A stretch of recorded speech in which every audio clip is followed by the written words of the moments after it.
Okay, हम यहाँ पे देखते हैं। Let's start next topic. हमने इसके पहले रिपोर्टेड स्पीच को पढ़ा था, डायरेक्ट से इनडायरेक्ट बनाने के रूल। तो डायरेक्ट से इनडायरेक्ट हम कैसे चेंज करते हैं उसमें मैंने रूल्स बताया था। सबसे पहले असर्टिव सेंटेंस को बताया था। सेकेंड पे हम आते हैं इंट्रोगेटिव सेंटेंस। इंट्रोगेटिव सेंटेंस जैसे रिपोर्टेड स्पीच हमारा इंट्रोगेटिव सेंटेंस में है, तो हमें उसे चेंज करना है, डायरेक्ट से इनडायरेक्ट बनाना है। तो इसके दो रूल होते हैं। तो हम यहाँ पे फर्स्ट देख रहे हैं, फर्स्ट टाइप एस और नो आंसर टाइप क्वेश्चंस। तो यहाँ पे हमको चेक करना है इसमें हमें कैसे डायरेक्ट से इनडायरेक्ट बनाना है, ये हमें देखना है। तो हमारा डायरेक्ट लिखा हुआ है, Rama said to Mohan comma inverted comma are you going home and question mark and then inverted comma close. अब इसको हमें चेंज करना है, इनडायरेक्ट बनाना है। तो इनडायरेक्ट बनाने के लिए ये हम फर्स्ट टाइप बता रहे हैं कि यदि रिपोर्टेड स्पीच में इन्वर्टेड कॉमा के बाद हेल्पिंग वर्ब आए, तो ये बहुत ध्यान देना है इसको कि यदि रिपोर्टेड स्पीच में हेल्पिंग वर्ब आता है पहले, तो हमें कैसे चेंज करना है। वैसे रूल तो इसका एक बार हम बता दे रहे हैं कि रूल क्या होता है कि यदि हमारा रिपोर्टेड स्पीच में पहले हेल्पिंग वर्ब आता है, तो इन्वर्टेड कॉमा हटाने के लिए हमें इफ या वेदर का यूज करना होता है, और उसके बाद सेड टू की जगह पे हमें आस्क्ड या इंक्वायर्ड लिखना होता है।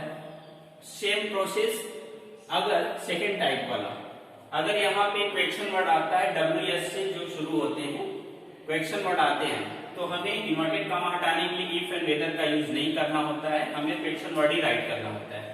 एंड सेड टू के स्थान पे आस्क्ड लिखते हैं। तो अब हम इसको चेंज करते हैं, यहाँ पे देखते हैं। तो हो जाएगा हमारा रमा आस्क्ड मोहन। अब यहाँ पे हमने सेड टू के स्थान पे आस्क्ड लिखा, वो इसलिए क्योंकि ये हमारा इंट्रोगेटिव है, यहाँ पे क्वेश्चन मार्क लगा हुआ है। तो सबसे पहले हम देख रहे हैं कि हेल्पिंग वर्ब आता है। ये रिपोर्टेड स्पीच में यदि पहले हेल्पिंग वर्ब आए, तो इन्वर्टेड कॉमा हटाने के लिए हम इफ या वेदर का यूज करते हैं, या तो इफ लिख सकते हैं या वेदर लिख सकते हैं। उसके बाद हमको देखना है सब्जेक्ट हमारा यू, ये सेकंड पर्सन है, तो सेकंड पर्सन ऑब्जेक्ट के अकॉर्डिंग चेंज होता है। तो ऑब्जेक्ट हमारा मोहन है, यानी कि थर्ड पर्सन, तो हम मोहन को ही भी लिख सकते हैं, ही। एंड देन अब यहाँ पे हमको चेक करना है कि ये टेंस किस में है, तो आर गोइंग यानी कि प्रेजेंट कंटिन्यूअस है, तो इसको हम लिख देंगे वॉज गोइंग होम, और इंट्रोगेटिव का साइन हट जाएगा। यहाँ पे हमको पुलिस स्टॉप लगाना है इनडायरेक्ट चेंज करने में।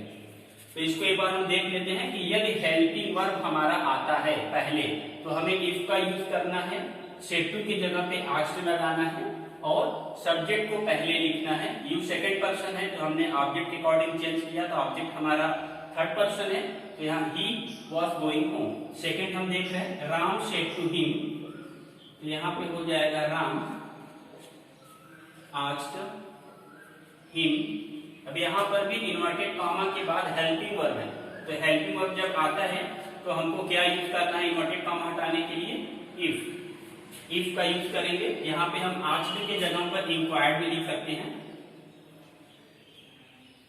इंक्वायर्ड का भी यूज हम कर सकते हैं आस्क्ड की जगह पे। जैसे इफ की जगह वेदर का यूज करते हैं, तो वैसे आस्क्ड की जगह पे इंक्वायर्ड भी लिखा जा सकता है।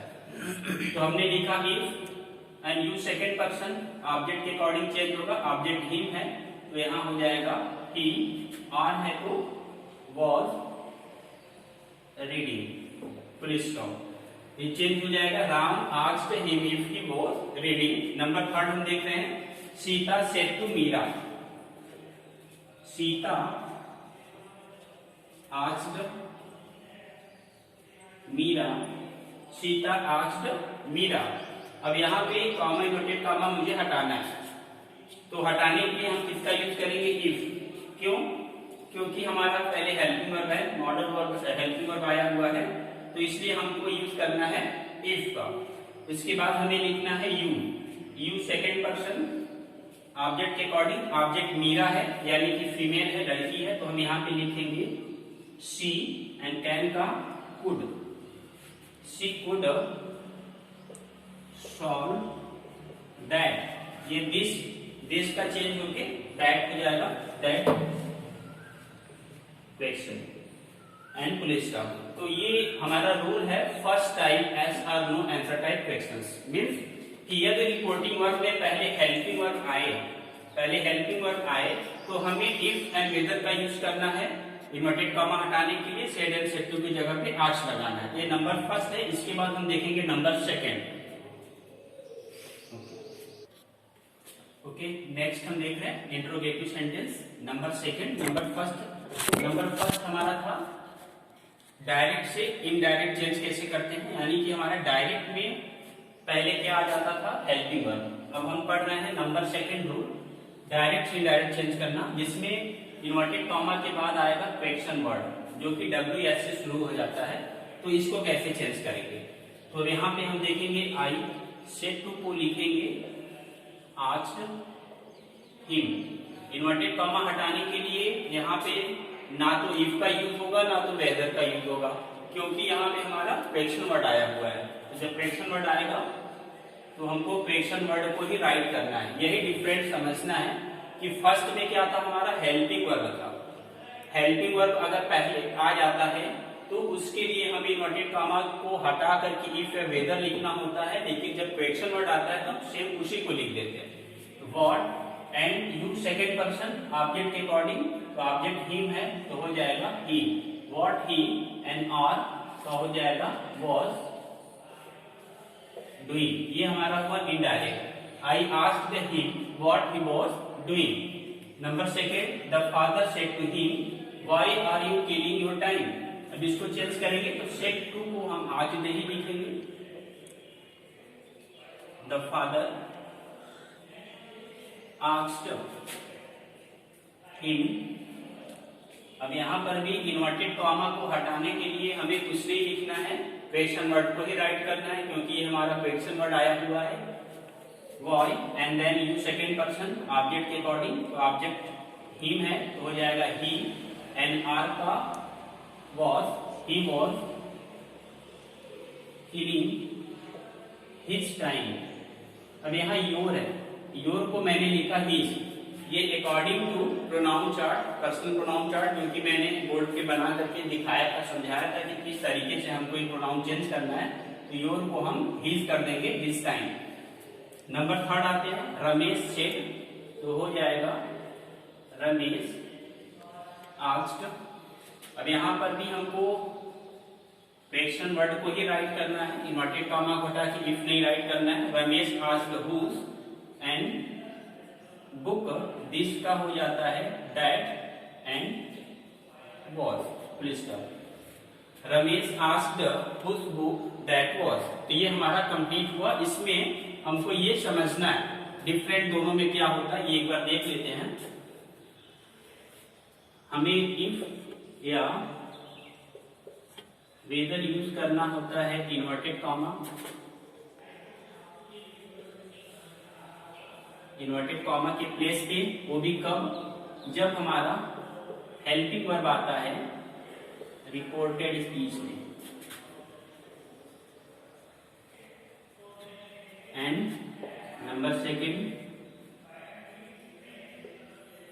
सेड एंड सेड टू को हम आज को लिखते हैं। नंबर थर्ड क्वेश्चन वर्ड को क्वेश्चन वर्ड से ही राइट करते हैं। तो इसमें ये मुझे समझना है कि फर्स्ट वाले रूल में मैंने बताया था कि इफ एंड वेदर का यूज हम कहाँ पे करते हैं, जब हमारा इन्वर्टेड कॉमा को हटाने के लिए हमें इफ एंड वेदर लगाना है, और वो भी रिपोर्टेड स्पीच में हमारा पहले क्या आना चाहिए, हेल्पिंग वर्ब। यानी रिपोर्टिंग वर्ब का फिनिश होना और कॉमा इन्वर्टेड कॉमा के बाद हेल्पिंग वर्ब से शुरू होना, वो वहां पे हम यूज करेंगे इफ का। एंड रिपोर्टिंग वर्ब जैसे ही फिनिश होती है रिपोर्टेड स्पीच शुरू होता है, और वहां पर अगर क्वेश्चन वर्ड आ जाता है, क्वेश्चन वर्ड से शुरू होता है, तो हमको क्वेश्चन वर्ड ही राइट करना है। वहां पे कोई कंजक्शन नहीं लगाना है, ना दैट लगानी है, ना इफ, ना वेदर, कुछ नहीं। सेम यही प्रोसेस से हम करेंगे, डायरेक्ट क्वेश्चन वर्ड को ही उतार के सॉल्व करना है।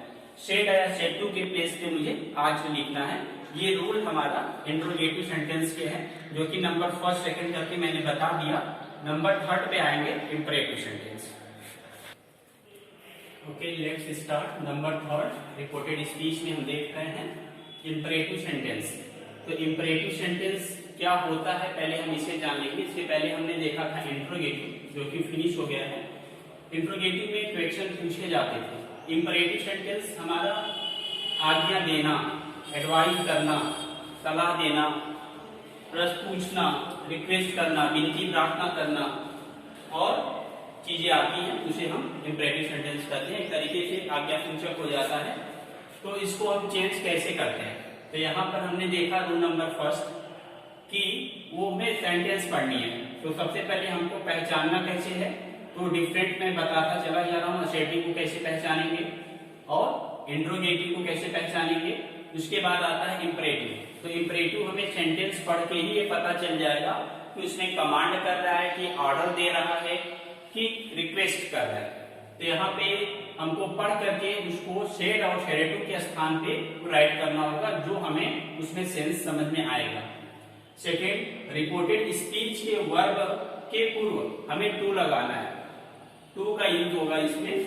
एंड अभी इसके पहले हमने देखा कि असर्टिव में दैट लगाया, इंट्रोगेटिव में इफ एंड वेदर का यूज किया जब हेल्पिंग वर्ब आ रहा था।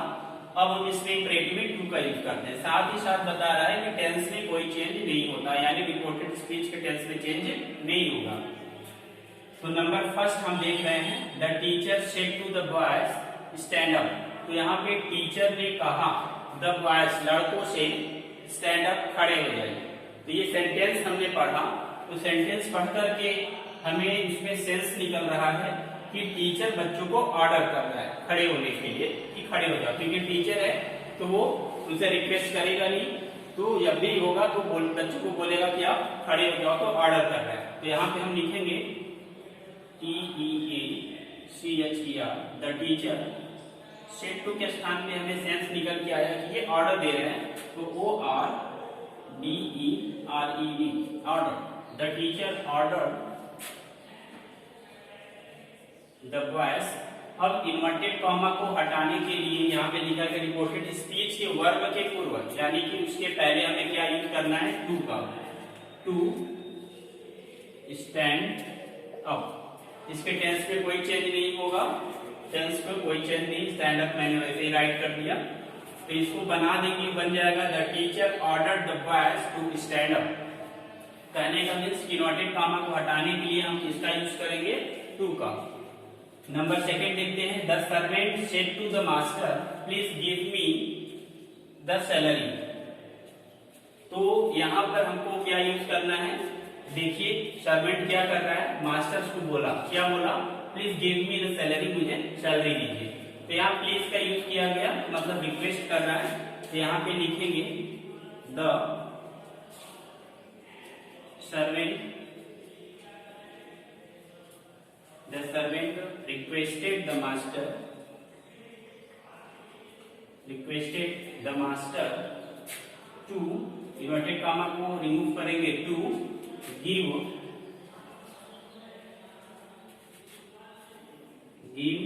him the salary। यहाँ पे मी को चेंज किया गया है, him the salary। Number third देखते हैं, the teacher said to the boys, teacher ने लड़कों से कहा वर्क हार्ड, कठिन परिश्रम करो। तो ये टीचर एक तरीके से बच्चों को हार्ड वर्क करने के लिए बोल रहा है। तो हमको सेंस में क्या पता चल रहा है कि टीचर क्या कहना चाह रहा है कि आप क्या करो, कठिन मेहनत करो, यानी टीचर एडवाइस कर रहा है। तो यहाँ पे लिखेंगे द टीचर सेड टू के स्थान पर एडवाइस। एडवाइस का मतलब सलाह दे रहा है कि बच्चों को कठिन मेहनत करना चाहिए, हार्डवर्क करना चाहिए। The teacher advised the boys to work hard. तो ये कंप्लीट हुआ। इसमें हमें समझना क्या है कि इन्वर्टेड कॉमा को हटाने के लिए हमको क्या यूज करना है, टू का यूज करना है, और वर्ब को एज इट इज लिख देना है। वर्ब में हम उसके रिपोर्टेड स्पीच के वर्ब में कोई चेंज नहीं करेंगे, टेंस में कोई चेंज नहीं होगा। तो एक बार फिर से इसको हम समझ लेते हैं।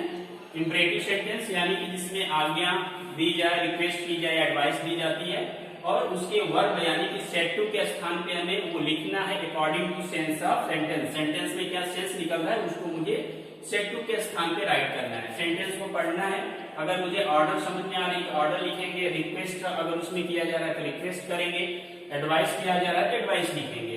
एंड इन्वर्टेड कॉमा को रिमूव करके टू एंड वर्ब को हम राइट करते हैं, उसका टेंस में कोई चेंज नहीं करते हैं। ये हमारा इंपरेटिव सेंटेंस हुआ।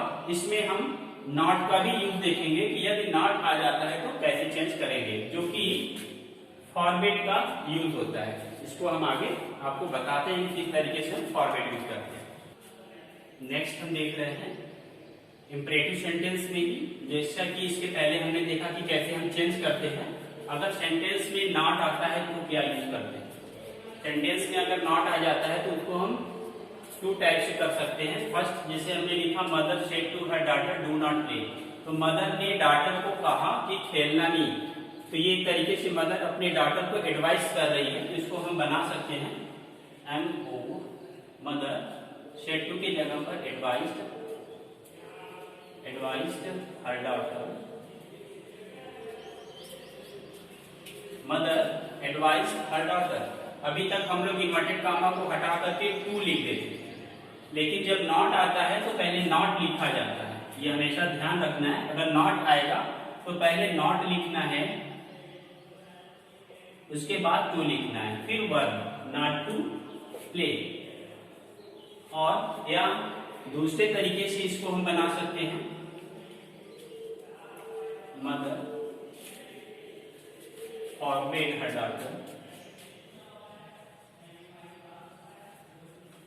मदर फॉरवर्ड हर डॉटर। अब इसके बाद इन्वर्टेड कॉमा के प्लेस पे टू एंड वर्ब प्ले। तो इसमें समझना है हमें कि हम नॉट का यूज अगर इंपरेटिव सेंटेंस में नॉट आता है तो क्या करते हैं।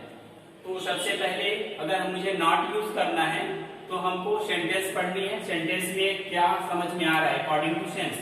तो यहाँ पे हम जब सेंटेंस को पढ़ते हैं तो क्लियर होता है कि मदर अपने डॉटर को बोलती है कि खेलना नहीं है, मतलब उसको एडवाइस कर रही है। तो एडवाइस कर रही है तो मदर एडवाइस हर डॉटर। यहाँ पे उसके बाद ही टू नहीं लगाना है जैसा कि हमने पहले लगाया। अगर नॉट आता है तो पहले नॉट लगाएंगे और नॉट के बाद हमें टू ऐड करना है और तब वर्ब लिखना है प्ले। दूसरा तरीका इसका होता है कि अगर हमें नॉट नहीं यूज करना है, फॉर्मेट कहाँ लगा दें, तो सेड टू की जगह पे हमें क्या यूज कर देना है फॉरवर्ड। तो इसका मतलब ये नॉट का मतलब आ जाएगा निगेटिव का। तो mother forward her daughter and inverted comma की जगह पे टू एंड वर्ब प्ले। तो ये हमारा कंप्लीट हो जाएगा। नॉट अगर लगाते हैं तो नॉट टू करेंगे, अगर फॉरवर्ड लगाते हैं तो एडवाइस नहीं लिखेंगे क्योंकि वो उसका सेंस यहाँ पे आ जाता है। तो ये हमारा कंप्लीट हुआ।